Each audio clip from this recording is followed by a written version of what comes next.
Piping is a great way to add some extra visual interest to a project, and today I'm going to show you how you can use some store-bought piping, or if you want something a little thicker or something a little different, maybe different fabric, I'm going to show you how you can make your own piping.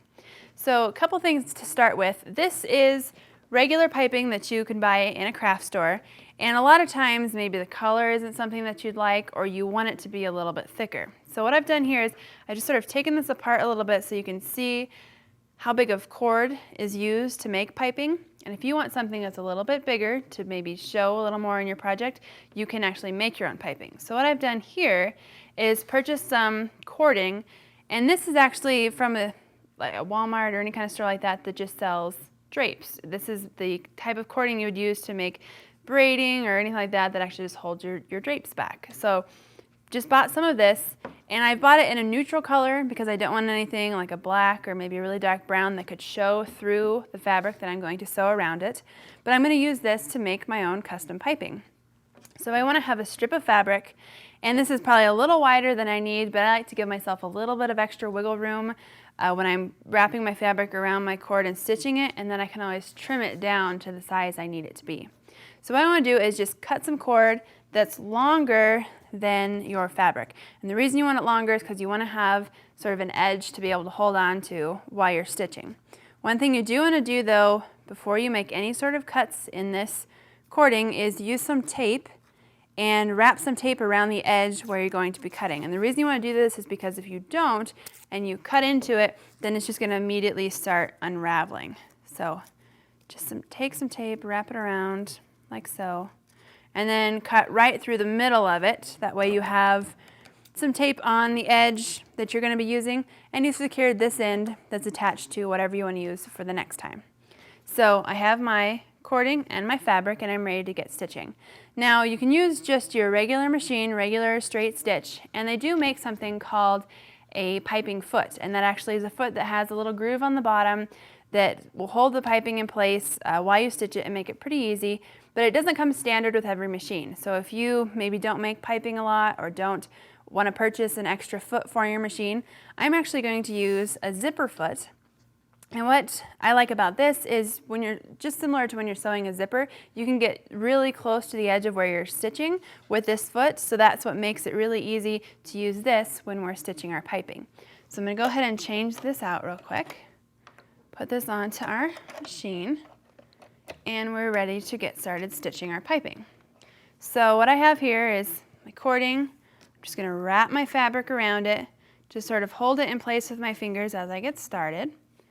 And I'm just going to place this under my presser foot.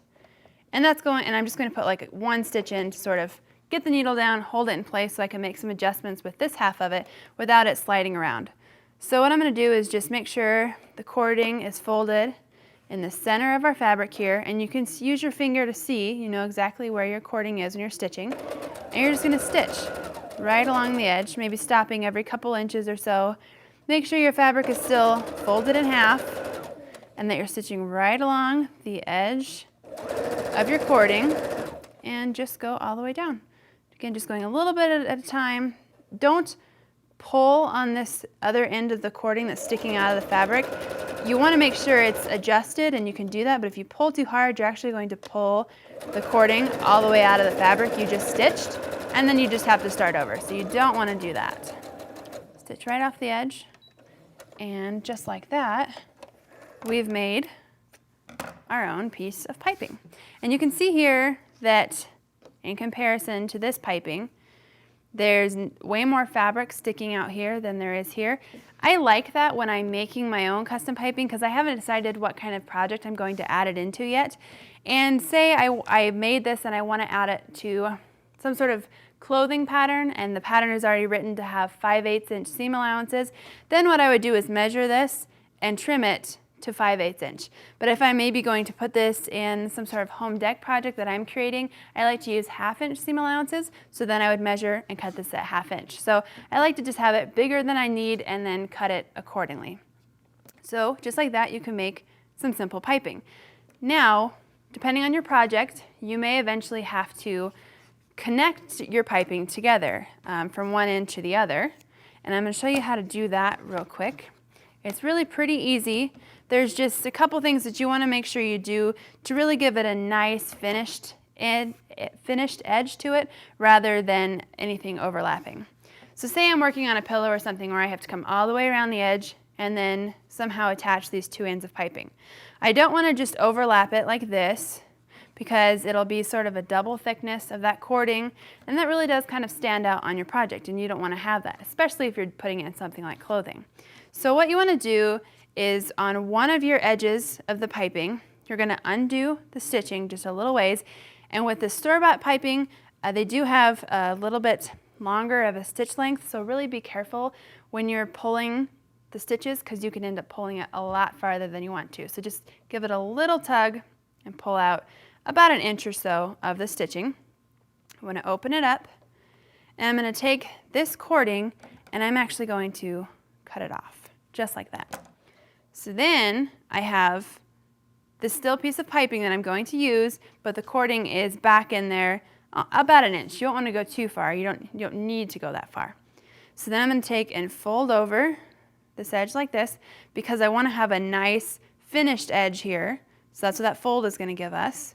Then we take our other piece and we match it up, lay that down here, match it up to where our two pieces of cording come together.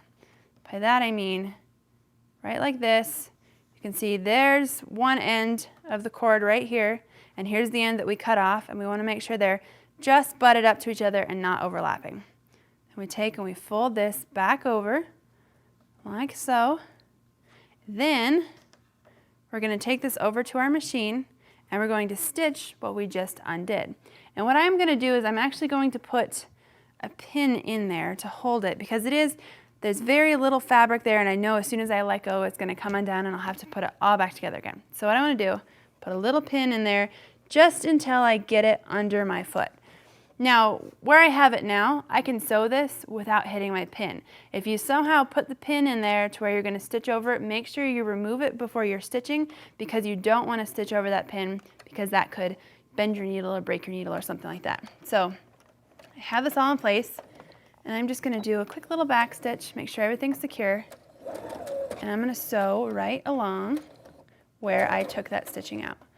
I'm actually going to make sure I'm right at the edge and just keep stitching. I'm going to stitch right off the edge here of our one piece of piping, go right onto the other and sort of overlap the stitching a little bit, and then I'll go ahead and do a back stitch just to make sure that everything is nice and secure.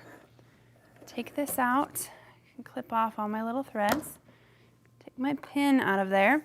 You can see now we have a nice finished edge of our piping. We still only have one thickness of cording, nothing is overlapped. We have a nice finished edge with this fold, and if this were somewhere in your project, you probably wouldn't even be able to tell where one piece of piping started and one ended and the next one started, which is what you want to have when you're doing a project, a nice finished look to it. So whether you buy pre-made piping or you use some scraps of fabric you have, buy some cording, and make your own, I hope you'll give it a try and put it in your next project.